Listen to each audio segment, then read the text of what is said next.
Good morning, ladies and gentlemen, members of the FCC and guests. It's great to have a very enthusiastic crowd early in the morning, and that takes dedications to come here and make it in a bit of a rain. And we are welcoming a very special guest, and I'm also pleased to say this is the first breakfast functions that we have post-COVID in FCC, so this is a bit of history and as well as a really a thermometer for what will come for the rest of the year. There's so many programs, and FCC is back in actions with many, many programs since our lease has been renewed. And on behalf of FCC and the Board of Governors, I would like to welcome you to this very historic establishment. For those who are here for the first time, I encourage you to take the time to look around, and downstairs, upstairs, and also around the wall, you can actually see and touch the history here. I'm Joe Pan. I'm a journalist, Board of Governors, a member of the FCC, and I'm proud to welcome a special guest today. And we're looking at the rundown to make a quick introduction. I'm going to play a clip and kind of set the scene about the book that actually, while Dr. Chen is not the author, but the author was inspired by something that Dr. Chen has created. And we're going to have Dr. Chen to share a little bit in detail exactly what is CQE and where his inspiration came from. And then we're going to open for Q&A. And for those, some of you may need to run early, we hope to give you a chance to also meet and meet and greet with Dr. Chen as well. So that's the rundown. So with that, I want to open by reading just the first paragraph of the introduction. Imagine a new global monetary policy called Carbon Quantitative Easing, backed by the world's central banks. It would reward all players, corporates, municipalities, individuals, for certified actions that effectively remove carbon from the atmosphere, increase biodiversity, and reduce environmental damage. And we all know the environments and the temperature we're in right now. This is mid-December. Some of us are actually wearing light clothes, and you can see people actually in shorts and t-shirts on the street as well. So with that, we want to really emphasize the fact global warming has an enormous impact, especially impacts that we often underestimate, and many catastrophic events has happened over the years, and especially this year. And so I'm going to start with going back a little bit on what exactly inspired this book called The Ministry for the Future. So there's a clip that I'm going to play that actually explains way better than me, and so I'm going to go to that right now, and then I'm going to ask Dr. Chen to come up. Meanwhile, I know we breakfast and juice and other things in the service, so please enjoy. How did this concept of the carbon coin come to your attention, but more importantly, end up in your book as such a powerful exercise in the way that finance can affect major change? Well, I am a utopian science fiction writer, and it's an odd thing. And I wanted to write a novel that put all my cards on the table and described the next half century going well. It's a difficult situation that we're in, and my bar for success has gotten lower as the decades have passed. If we dodge a mass extinction event, that's a utopian outcome at this point. And I think it can be done, and you can see the technical solutions are out there.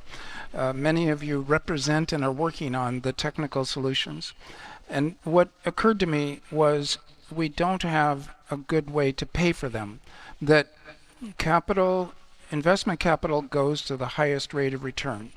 The highest rate of return is poorly calculated for long-term biosphere health, among other problems with it.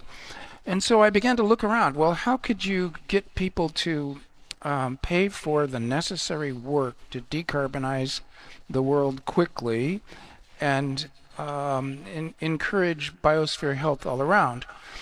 So I've ran into a paper, hypothesis for a risk cost for carbon, by a Delton Chen. It was online, a Springer Verlag article, and it described a method by which the central banks essentially did a kind of quantitative easing, you might say, that was carbon quantitative easing, that was directed towards good, green, biosphere healthy, decarbonizing projects that the initial creation of the money by the central banks would be paid first for those.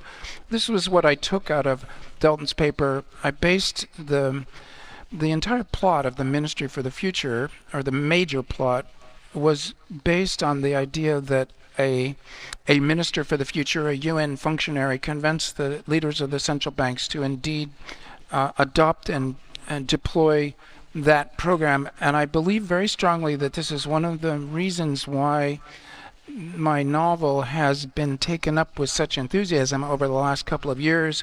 It seems to suggest that there's a viable plan, that it could be done, that it could be paid for, and that we could squeak by.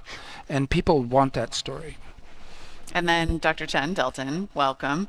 When did you find out that your idea had been adapted in this way? How did it feel, and what has it led to since? Because now it's a movement. Well, I heard about Stan's novel in writing in 2019 when he contacted me. He asked me to do a review. So he'd written the manuscript, and my job was to check it, basically. And I did that. It was a very interesting process, a very thick book, by the way, so it was a lot of work, but I enjoyed it. And he didn't pay you at all, did he? I'm just kidding. Yes. It was a bit of... He's in the acknowledgements. It was a bit of a surprise to be dealing with a science fiction novel, but in reality, when you develop a policy, it's storytelling. It's economic storytelling, it's political storytelling, and indeed the genesis of the policy, way before I met Stan, was storytelling to discover how to use a currency that's a parallel currency to resolve the free rider problem. So the key point here is about a currency, carbon currency, or carbon coin in the novel, is that it's a mechanism that is untapped. Economists aren't really thinking about it or talking about it, and it's so powerful because it's a way of funding at speed and scale climate mitigation through monetary policy that avoids creating more debt. And by avoiding debt, by avoiding directly charging citizens, businesses and governments, I think it will solicit much more cooperation. It's about attacking that free rider problem, providing funding at speed and scale. We're talking trillions, at least 3 trillion, maybe 4 or 5 trillion. Think about carbon dioxide removal. That's a big bill. We're talking over 1 trillion. And so this whole idea hasn't really been explored. And it connects with other ideas too, such as decentralization, the ability to use blockchains if you really love blockchains, and collecting information from markets and sharing it back. So there's a lot going on here that hasn't been explored. Yeah. So I'm going to stop right here since we have Dr. Chen here, so we can actually talk to him in real life. And with that, I want to also give a special thanks to some of the folks who have brought Dr. Chen to Hong Kong. That include the Carbon Base founders, Max Song, and special thanks to VSFG and contributing and helping us to liaise and get Dr. Chen to Hong Kong. And I want to hand the mic and the floor to Dr. Chen to go ahead and give the presentation exactly what is CQE and what inspired you.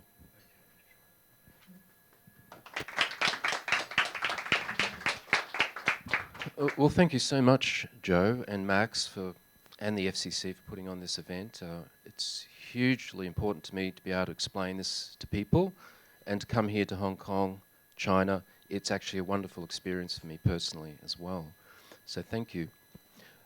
Bit of history. Why did I start this project? Well, just by way of background, in 2014, 2013, I left my work in Australia. I reached a point in my life where a relationship didn't work out. I had some money, so I travelled and I thought more about climate change. Actually, I was working consciously to transition out of mining into climate mitigation. This is why I began working in geothermal energy around 2011 to 2013 on a large geothermal project in Australia.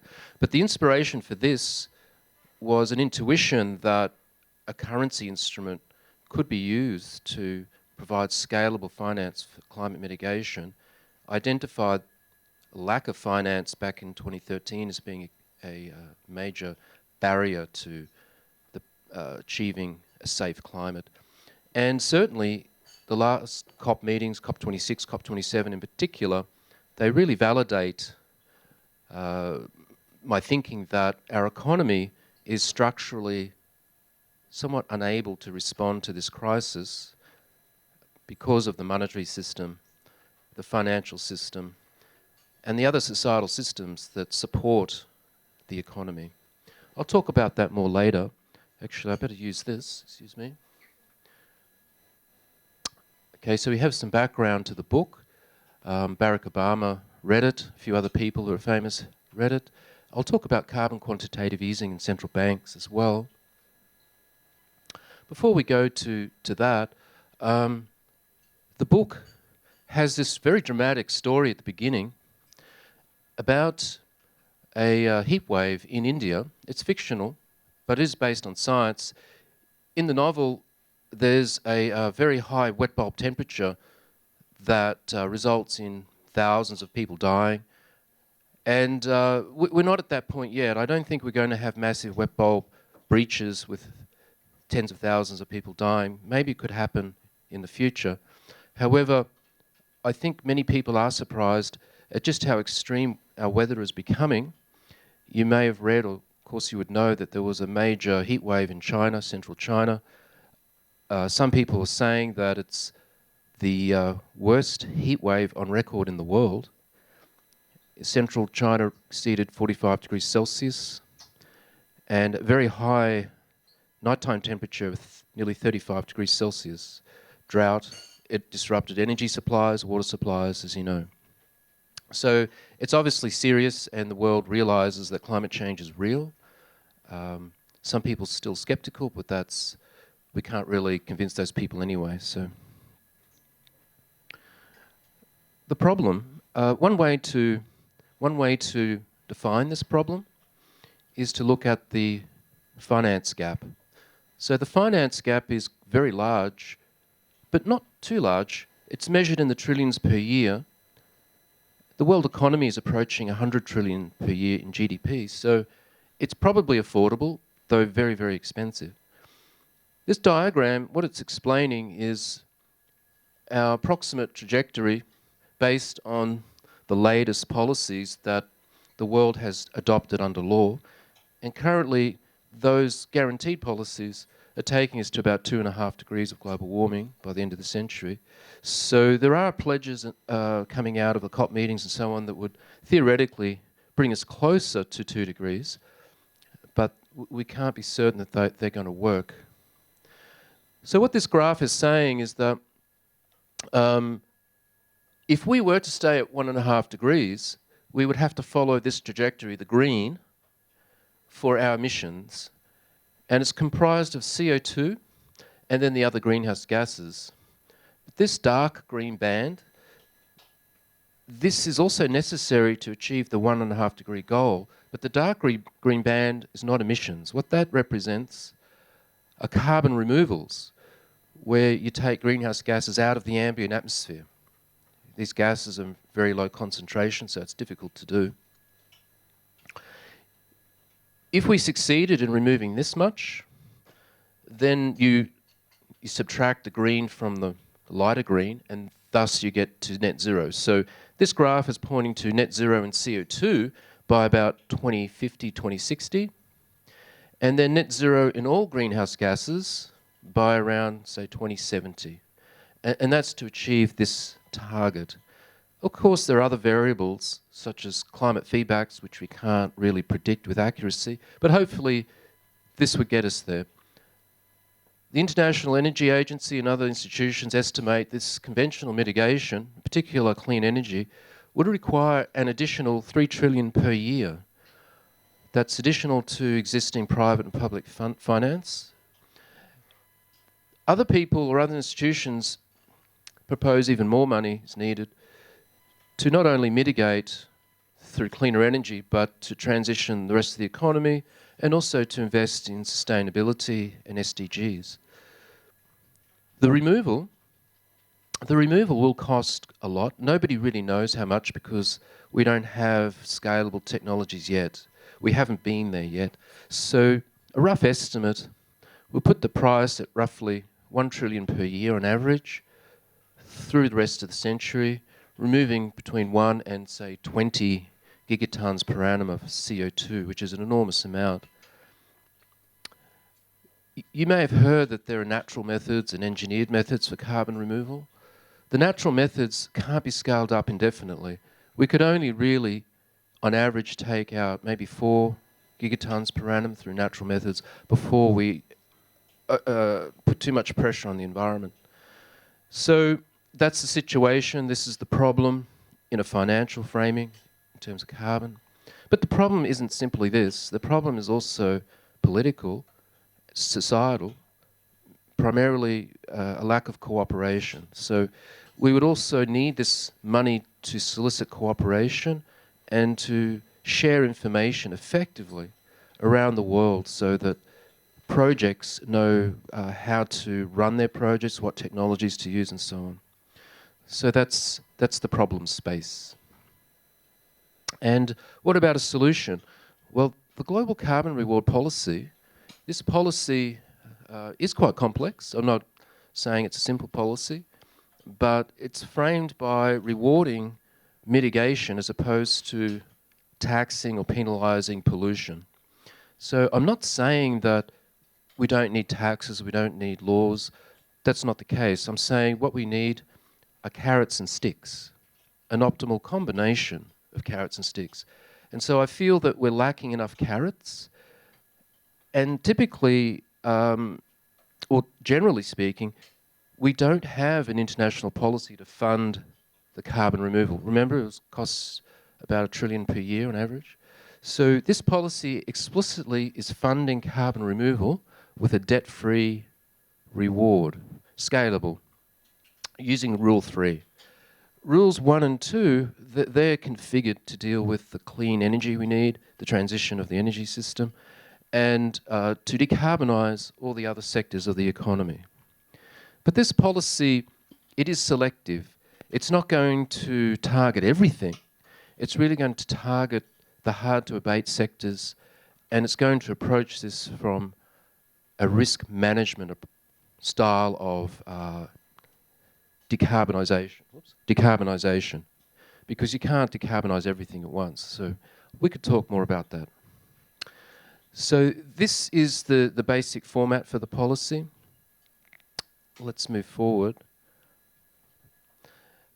I know China has the ecological civilization as a philosophy at a very high level. Of course, we need the whole world to become ecological as a civilization. You might find this interesting, particularly if you're a scientist or a biologist. And you don't have to take this too seriously, but this is the philosophy behind it. It has a deeper theory that I'm working on, a hypothesis. But what's interesting about this model is that it's simply saying that nature also can achieve net zero. We're trying to achieve net zero, true. Nature does it on a regular basis under certain circumstances. And the way nature achieves net zero is through specialization into 2 system types. So system 1 are all the cells and organisms that respire. True, fungi, animals, even plants respire. And on the right-hand side, system 2 are photosynthetic, plants that photosynthesize. All plants photosynthesize. But what I'm saying is the cells that are specialised for that are distinctly different to the other types of cells and organisms. In other words, nature specialises, and these organism cells, they're locked into their biology. They can't change. And the thinking is that it's kind of similar, it is similar to our situation with our world economy. So our world economy, as you know, is consumptive.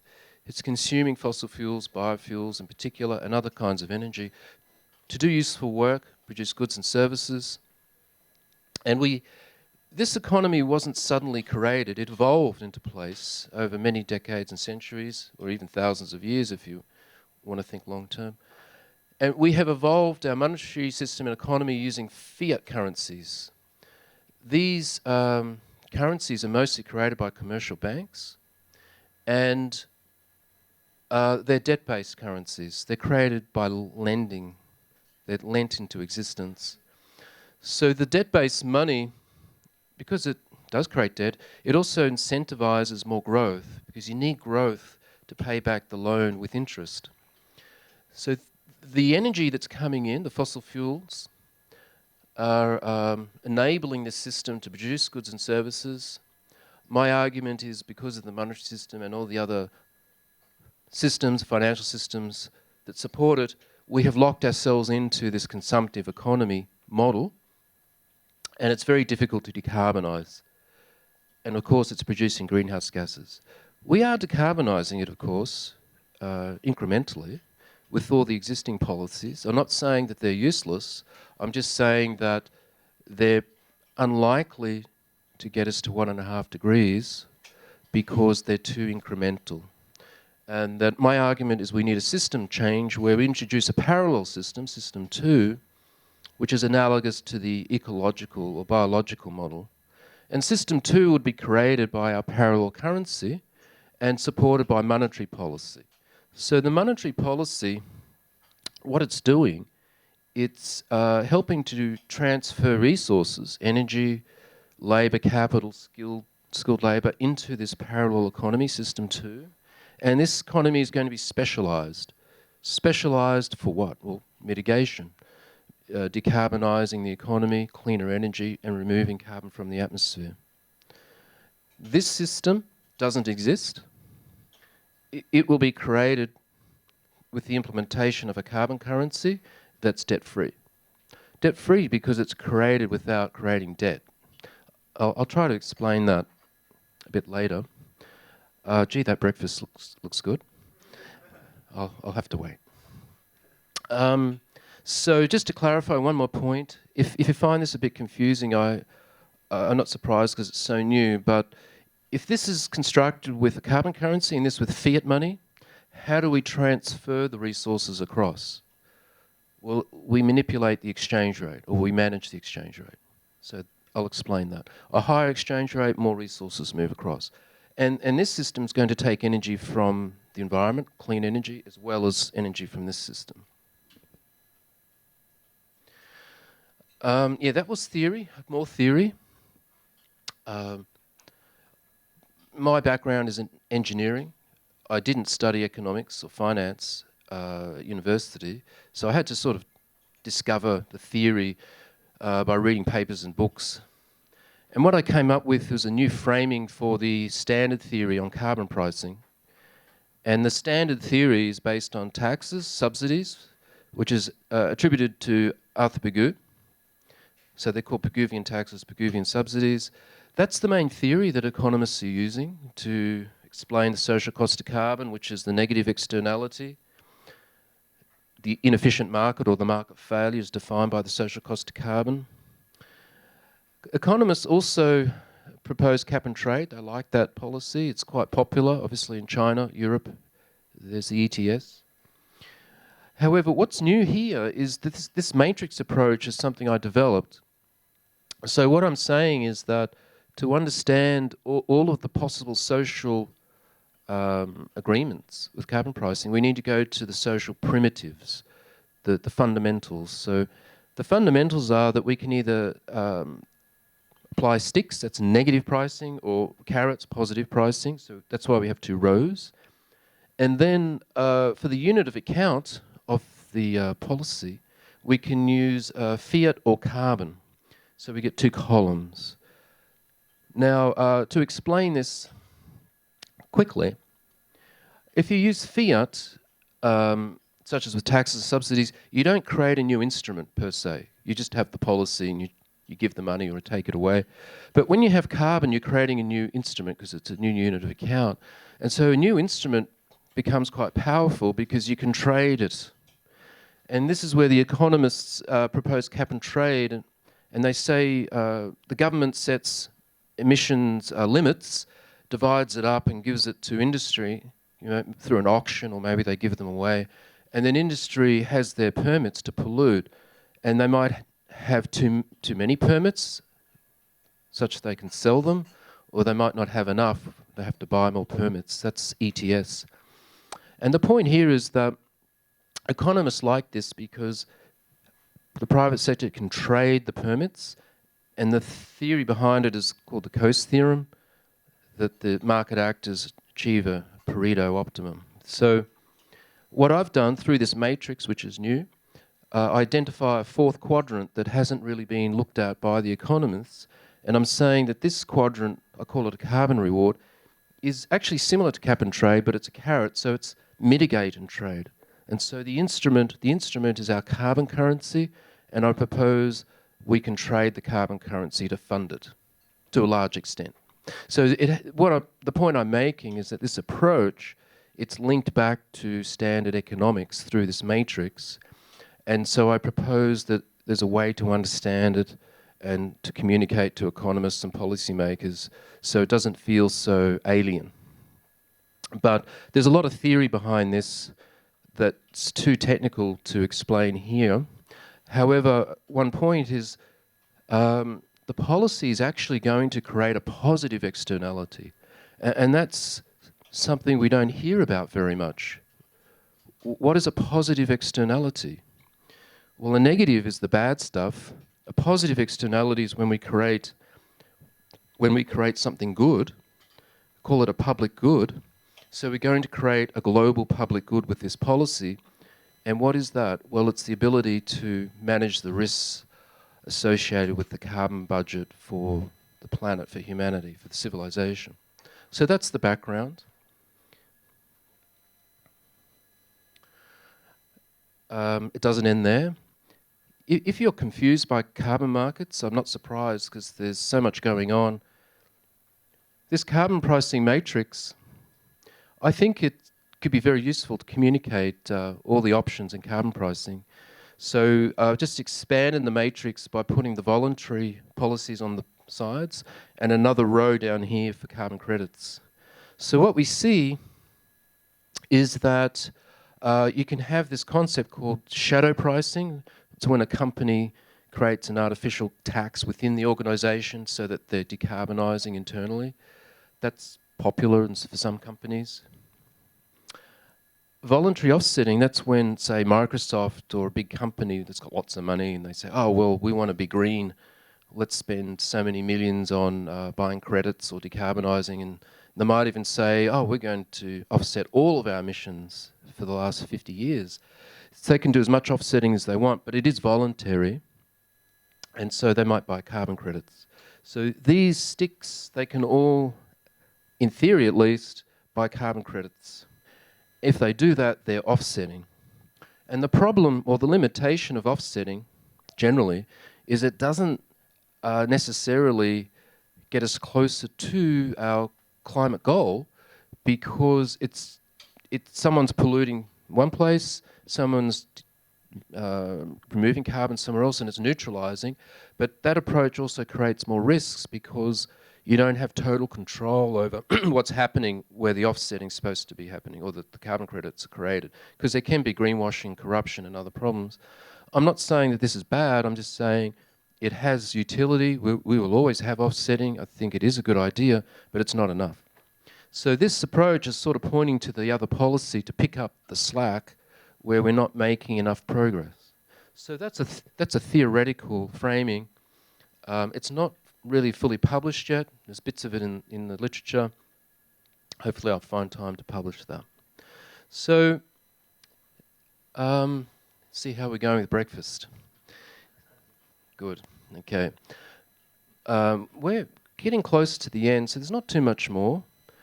I've been asked to speak for 30 minutes, so I'll slow down a little. Carbon currency. Okay. I think we all know what money is. We like money, we trade money.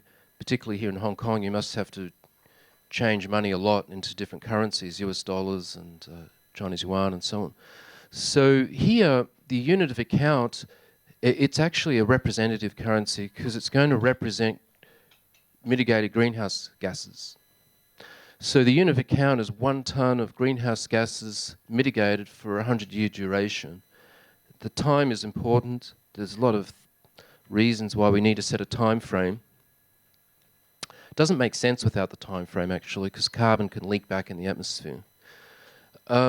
This currency will be traded in the forex market, hopefully with low transaction costs, low friction.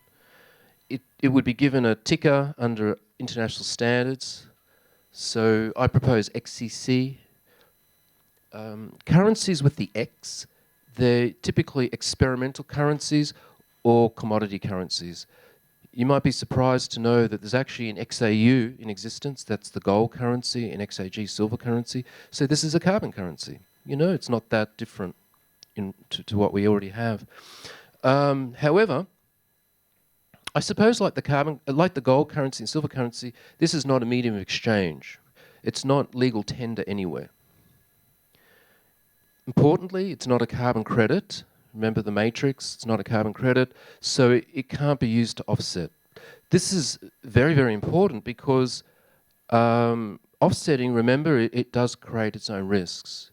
So I'll talk more about that because we would have to fully fund this if it's not going to offset. Because offsetting is a way of generating revenue, but no offsetting. And it's not a cryptocurrency.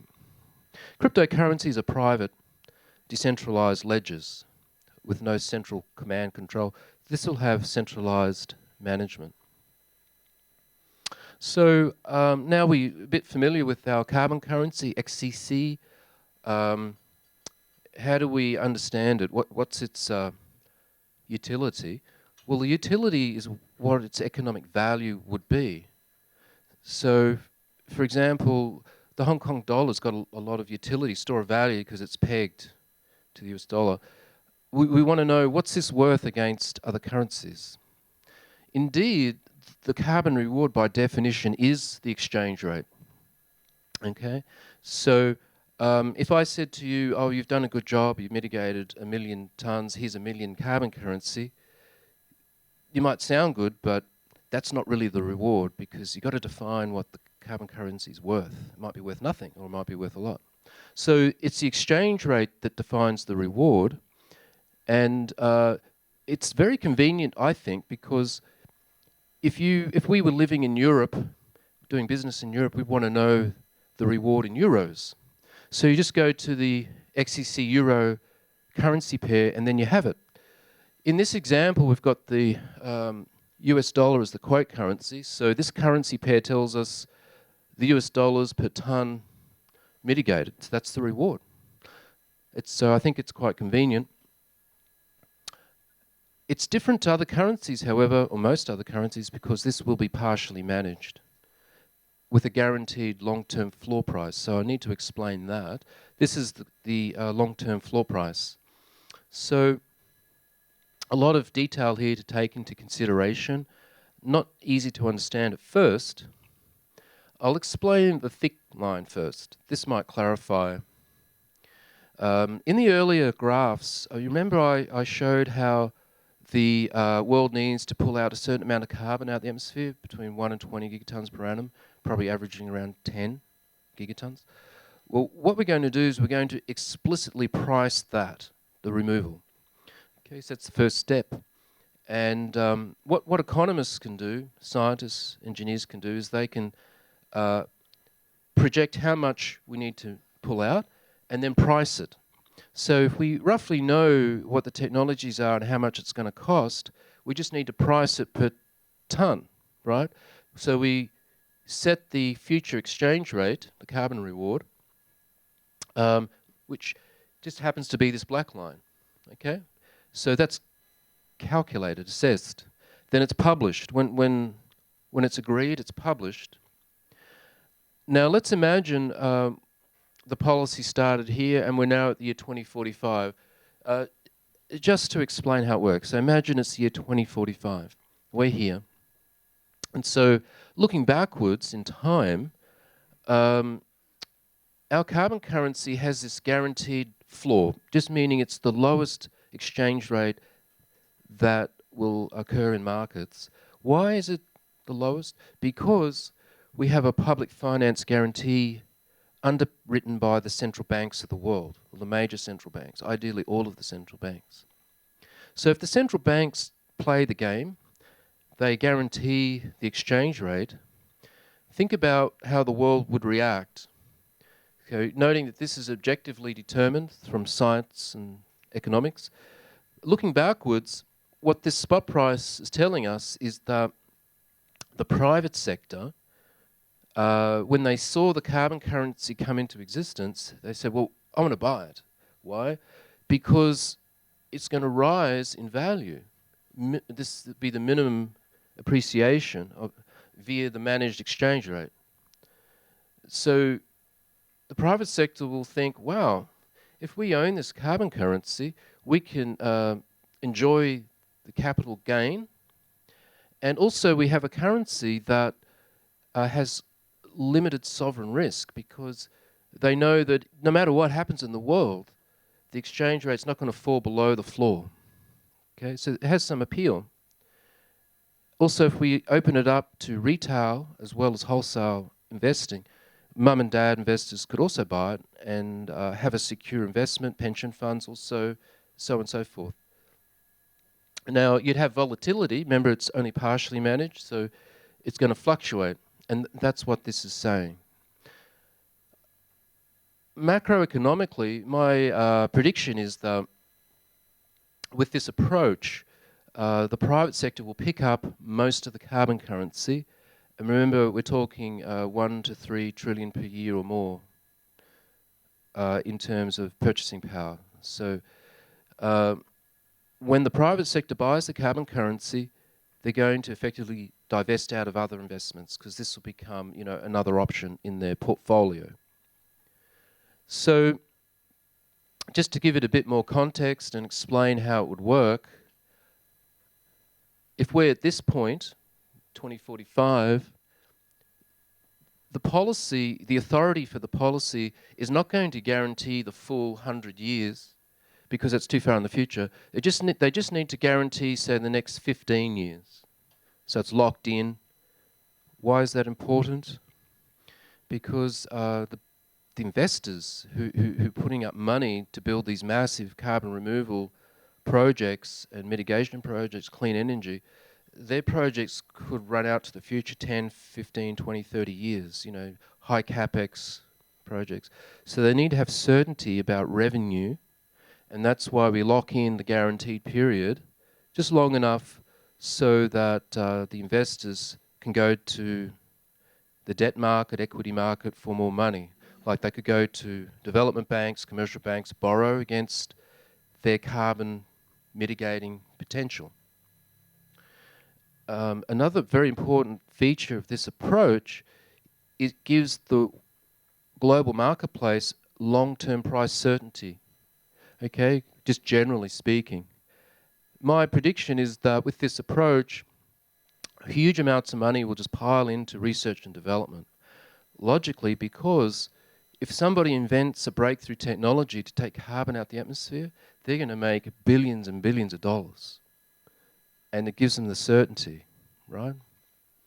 So we could think about this. It's also adaptive, because we don't know what's going to happen in the future.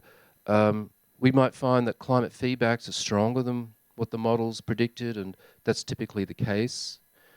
You may have heard of the melting of sea ice in the Arctic, the thawing of permafrost, which is accelerating, desiccation of the Amazon rainforest. These are all potential major tipping points for the climate system. So if they come in, we have to respond. if we respond, what would we do? We'd raise the floor higher and higher as a response. Now think about this in terms of taxes. If we had strong positive feedbacks, could we do the same with taxes? I'm skeptical because you can't keep taxing people more and more because it's the wrong way to deal with risk. I think we need the reward and some taxes as well. Carrots and sticks. So I'm just watching the time. A couple minutes. Okay, I'm going a bit slow. I'll speed up. We've only got a couple slides. This is the financial mechanism. So we need a new institution. You could call it the Ministry for the Future. I call it the Carbon Exchange Authority. It deals with the projects, and it says, okay, if you want money, carbon currency, you have to sign a service level agreement. Very comprehensive, detailed, long-term contract that has all the MRV, measurement, reporting, verification standards, obligations for performance, and so on. So we can negotiate to a certain extent with projects before they come in. If they fulfill, we can measure their carbon stocktake and start rewarding them either in advance or retrospectively, just depending on the risks. Once they have their carbon currency, they're in a much better financial position. Remember, it's not a legal tender, so if they want to pay down debt or pay wages or realise that value, they trade it into the currency market, which is liquid, and then private traders would buy it because they want to invest in it. So corporates, and the institutions and the public are potential buyers. Now, as I said earlier, we have the floor. If there's not sufficient private demand, what happens? Well, the central banks step in, that's their role. They buy the carbon currency and they have to create new fiat, which they then put into the real economy because they're swapping those currencies. When they create this money, it'll be debt-free because it's not created against a loan contract. It's created against this asset. So that's how it works, the mechanism. Okay, I think this is the last slide. So I'm about on time. I'll just point out what I said earlier. I mentioned there are 3 rules. Rule 1 for the clean energy, Rule 2 for cleaner business, which is very generic, or very general, and then carbon removal. Notice something here. Rule 1 only deals with reductions in emissions. It doesn't deal with removals. So we don't pay energy companies to remove because that's a moral hazard. Businesses can do both. They can reduce or remove. So they've got lots of options. And removal is just removal. Significant additionality, for those people who are familiar with carbon markets, additionality is a real headache. So here we tend to focus on the high-risk sectors and hard to abate, where we're going to have significant additionality, and there's no carbon offsetting. So rules 4, 5, 6, this is another whole presentation just to explain this, but this ties in with ESG, okay, because you know the 17 or 16 ESG objectives. There's a lot going on there, but the way I propose we deal with this is through co-benefits. The phrase is co-benefits, meaning these are the main benefits, but we can enhance energy reliability, community well-being, and ecosystem health as co-benefits. The idea is that this relates to the quality of what's happening, quality of the carbon. This relates to the quantity. So what we'd do is we would collect the preferences of energy experts, the preferences of community residents, and the preferences of biologists and ecologists to point score projects. And once we have some sort of point scoring mechanism based on a consensus, we can then adjust the carbon currency rewards higher for those projects that are producing good outcomes. And then to pay them higher, we take carbon currency away from projects that are producing harms or not producing co-benefits. And this is a secondary price signal to incentivize what we would need, which is regeneration. Okay, so there's a lot that could happen here, a lot of, I'd say, technocratic administration, but I think it's technically possible with the internet and mobile devices and so on. So I'll just see how we're going. I'm going to wrap up now and hand it back, but I'll just make one more point that if this project is of interest to you, we're raising $6.5 million. That's our target currently, to do a 3-year proof of concept. As we do that, we'll advocate the policy and find strategic partners, including governments. So we have a strategic plan you could get access to. This working paper will come out early next year. It's nearly complete, so that's it, and I think I'll just hand it back to Joe. Thank you. Yeah, thank you. Thank you, Dr. Chen. As we saw in the clip earlier, this better part of this presentation is about storytelling. So there are a lot of storytellers and journalists in the room.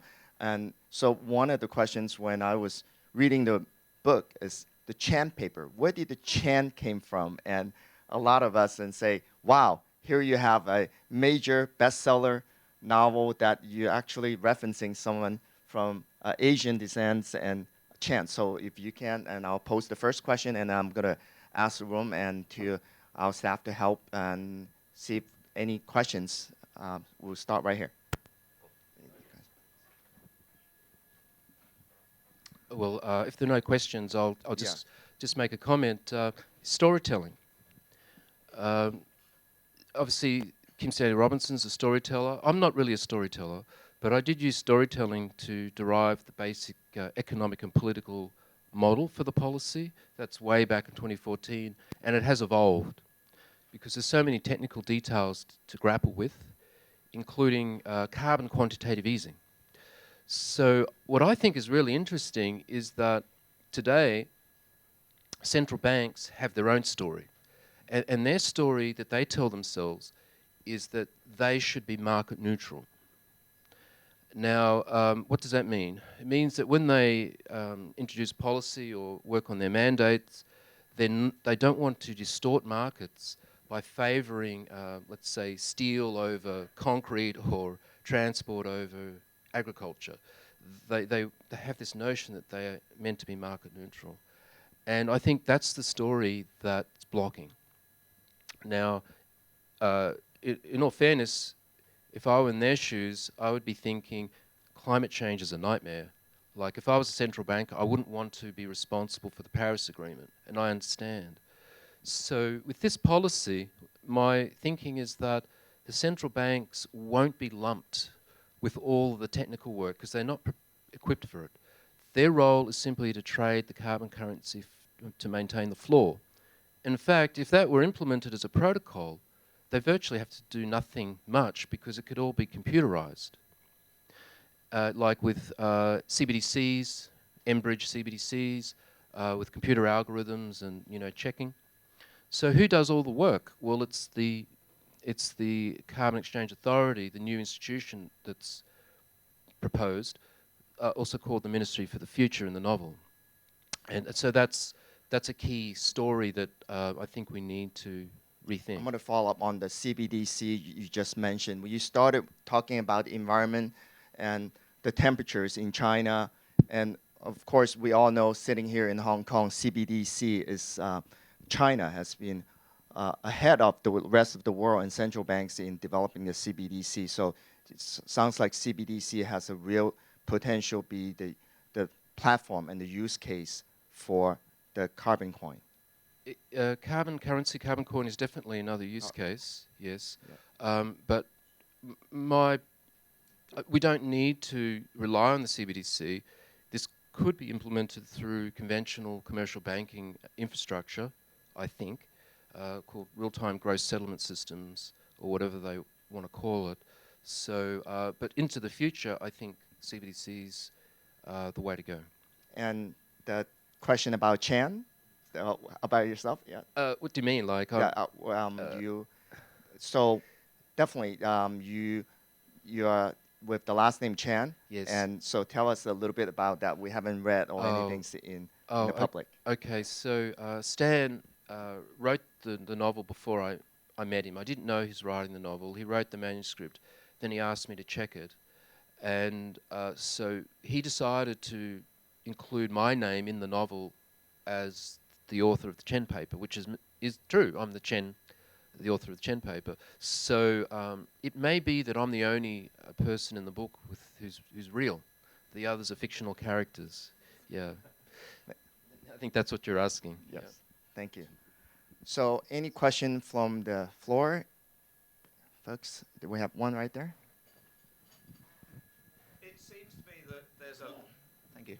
It seems to me that there's a fundamental change in potentially the valuation of companies, because the carbon currency would be a significant amount on their balance sheet. How do you see international accounting standards being able to cope with that? It's bad enough dealing with things like goodwill and with other potential problems. Is there a mechanism that you foresee for that would integrate this in a consistent way across the globe? Well, I think the carbon currency is inherently internationalized, so it'll have one global standard, which would simplify things for everybody if it's fully, truly internationalized as one standard that everyone can agree to. So for corporates and other big businesses, they can report their XCC earnings in their annual statements, and if they have high earnings and high earnings potential, I think their share price will go up, and that would be good for them, and also they can include it in their ESG reporting. So one thing that's missing in ESG reporting is the ability to demonstrate global sustainability. So this is a fundamental and philosophical conundrum. For example, if a company has a brilliant ESG history and they make beautiful brochures with the ESG that they do, it's nice, but if the world goes to 2.5 degrees and there's a total catastrophe, it's not really going to help a lot. So this conundrum is that philosophically ESG is limited by the individual nature of it. So if all companies have the XCC on their annual reporting, we can all look at each other and say, oh, okay, individually we're performing well or not, but globally we're all heading to a sustainable future, or a more sustainable future. So that's where I see this playing a key role. Question? You have. Thank you. Thank you. Very inspiring presentation. My question is this. China is the biggest carbon emitter in the world. And Hong Kong being a finance center, what role can Hong Kong play in this, or what opportunities can Hong Kong have, especially as a financial center? Thank you. Well, it fits in perfectly with our strategy, actually. The strategy is to find a few countries to participate in the proof of concept, and we don't really want too big countries because it becomes a bit complex, but a smaller kind of quasi-nation state like Hong Kong or city is an ideal partner, because it's more intimate and we can collaborate in the demonstration, and it's international. So ideally we'd have some Asian representation, Africa, Europe, North America, South America. So I think it's probably one of the best places to start that conversation. Also, Hong Kong having the financial expertise in CBDCs, in particular, they understand the concepts, and it's a bridge to Beijing politically, which is a very nice situation in my opinion. So I think it's all very positive. We have another one in the back. Yeah, just a follow-up question on what Thomas is asking. Because you talk about linking the carbon currency to the real world currency.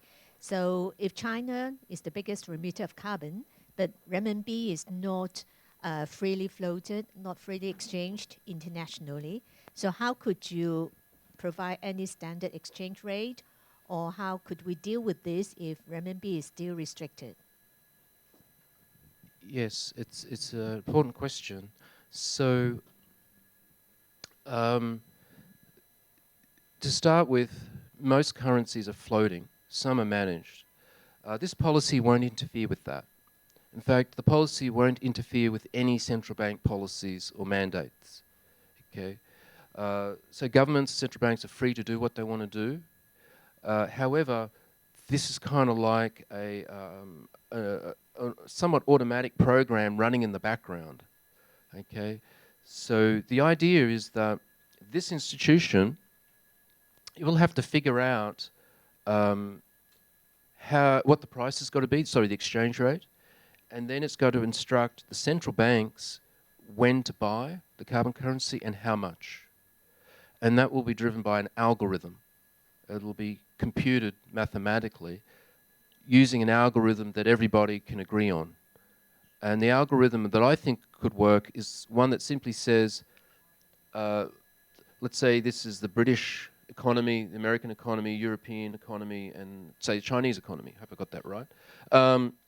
If those economies have a certain size and you can quantify it, like by GDP, you just do a computation, say, well, we have to share the purchases proportionally. So the central banks are told how much to buy and when, such that the monetary inflation that's created is as even as possible. The thinking is that if all the currencies of the world, due to this policy, ceteris paribus, due to the policy, losing purchasing power at the same rate, it's a case of all boats sink together with the tide going down. And thus, if that happens, the policy shouldn't impact on trade, international trade, or capital flows. And pretty much all of the fluctuations in the exchange rates are due to other factors. So the concept here is that by sharing it in a certain way, we neutralize the effect of the policy on currency exchange rates. I hope that is clear. It's a technical question. Right here. Thank you, Dr. Chen.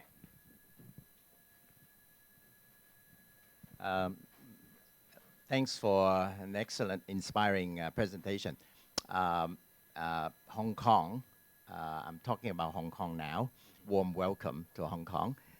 Do you have any plan to make Hong Kong one of your major bases or your primary base here? The reason I ask this is in Hong Kong, we are in the middle of Asia Pacific, which is the biggest production of the middle class in human history. And we are the highest growth economy as well. And no doubt, if we don't do all these things, we'll be the biggest polluter on earth. But in Hong Kong, we are determined to become a green finance hub, ESG hub, and we got all the clean tech, green tech, and red tech, fintech, insurtech, whatever you can find, smart solutions here. So Cyberport, we got 2,000 startups and tech companies full of these solution providers. And we also have incubation programs and all the other policy incentives to encourage entrepreneurial ventures. I would suggest that you consider Cyberport, consider Hong Kong as well in your upcoming fundraising and formation of this project, proof of concept stage. But I'd like to hear your plans about your Hong Kong nexus and your plan for this Asia-Pacific region. Thank you, Dr. Just to add to that is, you may want to go in a little bit more about the process of proof of concept. We talk about that may give a really good view and specific to what the relevancy for folks who are sitting here, including representing the CMA, Chinese, the China Manufacturer Association, thousands of small enterprise, and actually the supply chain for the global, for the globe. So that would give them a really specific view how they can be involved to your plan. Thanks for the great questions. So it's true, we're fundraising. We're starting a fundraising in California. We're calling it the San Francisco phase of the project. We're building out a board and a larger team for that. We are looking internationally, or we will be, as soon as we have our funding. So where I see Hong Kong potentially playing a role, I think is first of all, in that topic came up about currencies and exchange rates. I think a think tank here at a university to examine the macroeconomics, the currency exchange rate problem.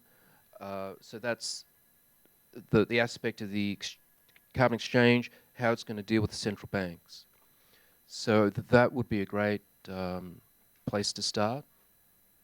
The proof of concept, what we're going to do is that we're going to find a representation of these projects. So a bit of irony here, because people tend to think we're going to interview owners of solar panels and windmills, but actually the people we need to interview are those that are polluting, such as the fossil fuel sector, shipping, aviation, cement, steel, buildings, and so on, because they're the ones we want to influence. So we'll grab representation. When I mean grab, like we find corporates that want to be part of this proof of concept, and we role play. So we will look at their financial situation just at a high level and give a hypothesis or a theoretical reward, put it in a spreadsheet to show how much money they could earn if they decarbonise quickly. And we will ask their CEOs and their investors, how would that change their business decisions? What's the impact of the policy to them? And if we collect this information from maybe a dozen or so significant companies, we can collect data on the effectiveness of the policy to change decisions and the trajectory of business. So that's that. Then there are other stakeholders to interview, and that includes, as I showed in the other slide, we would want to explore the utility of the secondary price signals. So we'd interview experts in energy, both producers and users of energy, to role play how we can incentivize power producers, energy companies, to provide more reliable energy. And this is about supply chains, you know, standards and fittings and things like that. Can load leveling be managed when you have EV vehicles and things like that? So we'd interview community, particularly marginal communities, indigenous communities, to see how they would interface with the policy. Keep in mind, we have people living in the deep Amazon who are being impacted by deforestation, and we'd like to use the policy to avoid that deforestation. So there's some very interesting ideas. You know, it could be in Suriname, it could be in the Amazon itself or Africa. And similarly, we would interview scientists and ecologists, see how we can use the policy. I don't know if people here are aware, there was a COP15 in biodiversity recently, and this policy could play a major role, because if we're mobilising a few trillion per year, that could have a significant impact on biodiversity with this policy. We have quite time for probably one more question from the floor, and then before we go to closing remark. Any other questions? Okay, well, yeah, please. Thanks, Delton Chen. Regarding the policy challenges for the CA, because according to, like, in the past, we have SDR by IMF. On a regional basis, we have Euro. And you can see these two kind of so-called international currencies not really success. How can you overcome these challenges when you introduce XCC, number one? Number two is when it comes to the guarantors from the central banks. There is a chance that, in a way, for them to set the price for the carbon XCC respected to their currency, they need to they have to factor in the production cost of carbon, meaning that is more inflationary. That could be in contradiction with their mandate.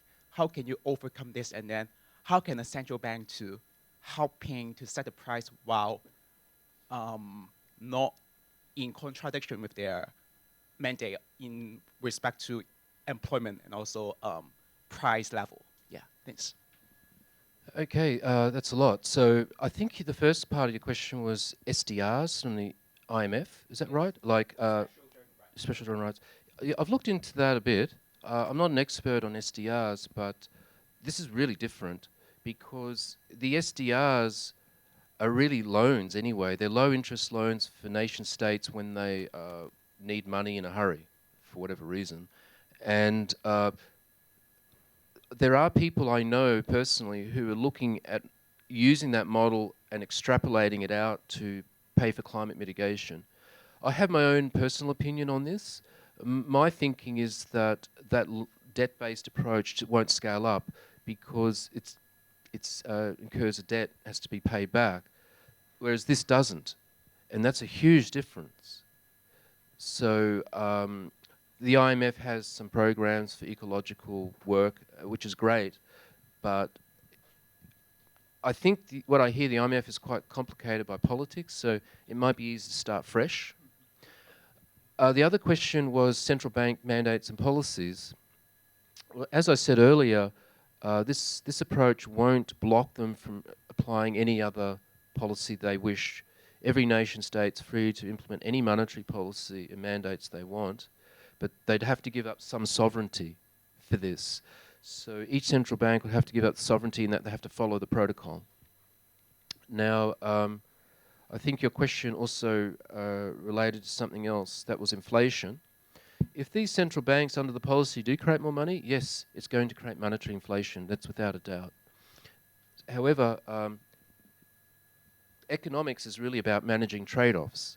So we'd have to ask ourselves, is that monetary inflation a better outcome than worse global warming? And the difference is that worse global warming will create more consumer price inflation because a warmer planet, agriculture is less reliable, the hydrological cycle's changing, you got mass migration of refugees, political conflict over resources. So that's what we're trading off. We're saying, well, we better experience monetary inflation rather than global warming. And the question then I pose is that monetary inflation going to solicit cooperation? And I think it can, because we won't notice it so much, the way it's managed. Also, nations have lots of other policies they can use to manage inflation. So if you're creating money here, you can also destroy money in other ways by raising interest rates or taxing more. So Ray Dalio, who's well known in the US as an investor, he says, if you have a market crisis, a debt crisis, he advises you need to print money, to put money in, stimulate the economy, and you've got to tax the rich and fund, where people need help. It's pretty simple when you think of it in those terms. So that's where I get my inspiration. So hopefully that's good enough. Well, thank you. Before we go into the closing remark, I do want to, we started with the book, The Ministry for the Future, and we do, even though Kim Stanley Robinson is not here, we hope to get him to be at one of our book talk in the future, but he did send us a note to say, Dear Hong Kong readers, so Dr. Chen is kind enough to actually flew in with a few copies of those books if you want, and he will be available for signing and a few things noting the Chen paper. So at this point, I would like to invite someone who is responsible for actually bringing Dr. Chen to Asia, Max from Carbon Base, and to give closing remarks and to maybe give a glimpse under the tent what you're going to do and getting Dr. Chen come back to Asia or specifically Hong Kong more. First, I think we have a round of applause for Dr. Chen for sharing. As someone who cares deeply about climate change, as many of us here, I've found reading and interacting with Dr. Chen's ideas super empowering and exciting, because a lot of times when we read about climate change, we're reading the doomsday scenario. We read about how many people are going to suffer, how many crops are going to suffer, how many buildings are going to be underwater. But we need sort of positive narratives, positive solutions that can actually sort of catalyze global change. My own story is I read Ministry of the Future about 2 years ago, and I was fascinated by the idea that there could be actually a coordination between different nation states using the best-of-class new technology we have available, like blockchain, like digital assets, to actually change human behavior at scale. Right? And if we sort of take a step back and look at what happened in the crypto world the last 10 years, Bitcoin mining has really started from a simple white paper and become a global hardware industry that consumes 100 terawatts of energy every year, right? Mostly for purposes that are not really beneficial core to human society. So if we were able to channel some of that same concept and momentum actually around carbon removal, we can actually catalyze a global carbon removal industry. I think Dr. Chen is like the architect of this kind of vision. So a few thoughts from my side. We've been very lucky to actually have Dr. Chen visit us at the tail end of his global trip. He spoke at a number of conferences in San Francisco and also in South America. And as someone who deeply appreciates and enjoys being in Hong Kong, I think we have something unique to offer as well in the global architectural ecosystem. Right? We have the innovation hub of the BIS here located. Had a really nice meeting with them earlier this week. We have this amazing financial industry, and also we have access to and interaction with the biggest carbon market in the world, which is China. Right? And how do we navigate kind of the onshore-offshore interaction, I think is complex, but we have kind of leaders of industry here at the table. So my personal hope and recommendation is that please afterwards, please come up and introduce yourself and get to know Dr. Chen a bit more. I really love to see us in Hong Kong, create a strong research infrastructure home base that can continue to champion and sort of describe and deepen these ideas after Dr. Chen's visit, and hopefully invite him back sometime next year to see all the developments we have locally. And then finally, I would say that I think the birth of a green finance industry actually is a positive externality in itself. It creates many types of jobs that are, I think, necessary for the new economy, and actually promotes sort of a very global positive image. We've had a difficult 3 years in Hong Kong, and I think that we're sort of seeing the agility of policy actually change and sort of really interact with that new narrative. So those are some of my closing remarks. And also, round of applause for Joe, actually, to help host this whole thing at FCC. Thank you. So with that, thank you for coming, and please enjoy the rest of the breakfast, and I'll talk to Dr. Chen, and the book is available right here. Thank you.